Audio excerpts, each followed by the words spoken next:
माहिती आहे अशा प्रकारचं वातावरण जनतेसमोर निर्माण झालेलं आहे.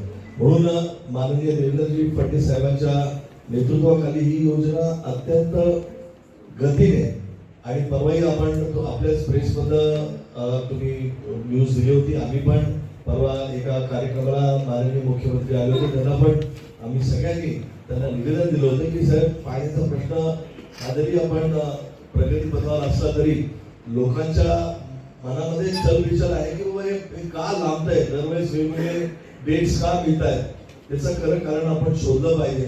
त्यामुळे त्यांनी एक झूम मीटिंग घेऊन सगळ्या अधिकाऱ्यांची, सगळ्या कॉन्ट्रॅक्टर्सची, वेगवेगळ्या एजन्सीची त्यांनी मीटिंग घेऊन त्याला गती देण्याचं काम त्यांनी केलेलं आहे.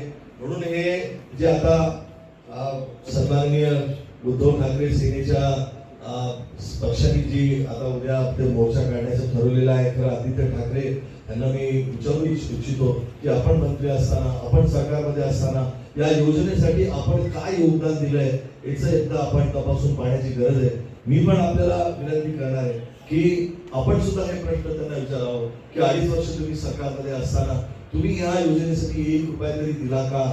ज्यावेळेस 1680 कोटी अतुलजींच्या माध्यमातून आपण आणले, 1000 कोटी डॉक्टर साहेबांच्या माध्यमातून आणले, सॉफ्ट लोन देण्याचं काम माननीय मुख्यमंत्र्यांनी केलं आणि आपण या सगळ्या योजनेसाठी आपलं योगदान काय हे जर आपण आपल्या याच्यात पाहिलं तर आपल्याला लक्षात येईल की शून्य.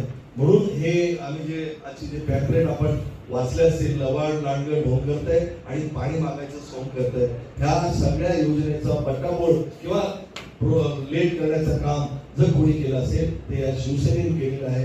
एवढं मी या प्रसंगी सांगू इच्छितो. धन्यवाद.